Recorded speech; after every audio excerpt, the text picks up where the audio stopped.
194.8 kilometres for stage 7, all the way through the borders from Hawick to a finish in the Scottish capital of Edinburgh.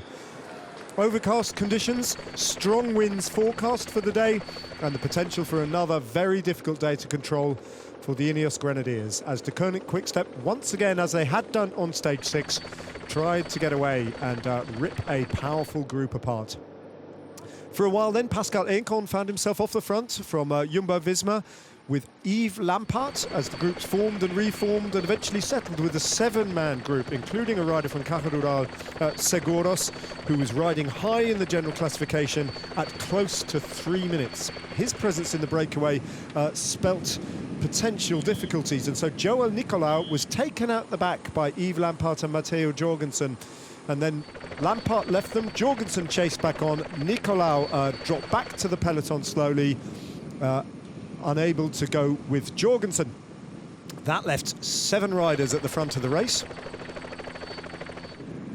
eventually becoming 6. Matteo Jorgensen, Pascal Eenkhoorn and Nicolau, because he was 3 minutes and 42 seconds down, too close in the general classification for the likings of the other riders in the breakaway, as they went up the first of 3 largely irrelevant King of the Mountains climbs. First Berry Bush, then Stow Hill and one side rig, all of which didn't mean too much, nor too did the sprints, since the sprints and the King of the Mountains jersey was settled yesterday and today respectively by Jake Scott of Canyon DHB Sun God.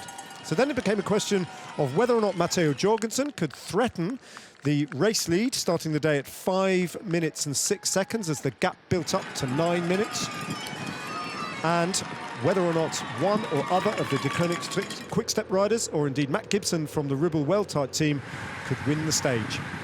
All the while, in the blue leader's jersey, Ethan Hayter kept a weather eye on affairs and kept the breakaway on a reasonably long leash, discouraging other teams interested potentially in taking the stage from sharing the work. And the gap continued to hold at around about 7 minutes over the exposed farmland and moorland, and eventually a long run-in into a headwind in Edinburgh. Chris Blevins from the Trinity Racing team was the first of the remaining riders to drop away. That left just 5 on the roads approaching the city. There was a big attack from a young spectator on the side of the road who briefly broke clear of the last 5 in the race before Pascal Eenkhoorn offered him a well-deserved refreshment, and then business was resumed. On the run into the line then, Yves Lampaert, exploiting the numerical advantage of De Koning Quick-Step, was one of the first to attack with Matteo Jorgensen.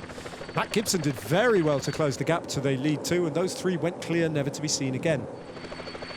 Matt Gibson, in the final kilometre, found himself on the front, but within touching distance of the biggest win of his career. But he had Yves Lampaert glued to his wheel and Matteo Jorgensen of Movistar in 3rd position. And when Lampaert went, his sprint was unanswerable. Gibson, having done too much work, perhaps on the front, found himself unable to go with the Belgian and was beaten into 3rd place ultimately by Matteo Jorgensen. But Yves Lampaert took his first win after the individual time trial of the Belgian Championships. This was the first mass start win of 2021 for Yves Lampaert on the streets of Edinburgh, and he did it in style. De Koning Quick-Step, finally, after 7 stages of the AJ Bell Tour of Britain, taking the win that had so far eluded them. Lampaert signalling that perhaps his family was about to grow in size again. A couple of minutes behind, it was the sprint for the minor placings. Ethan Hayter pushing for the line, coming after a lead out from Rowan Dennis, opening up those sprinters' legs with Wout van Aert on his wheel. Those 2 would probably have to do battle all the way to the finish line in Edinburgh to settle the overall destiny of that blue leader's jersey, carried over the line for another day by the Ineos Grenadiers and Ethan Hayter. Victory then on the stage to Yves Lampaert, finally scoring for De Koning Quick-Step later on in this race. Sprinting to victory.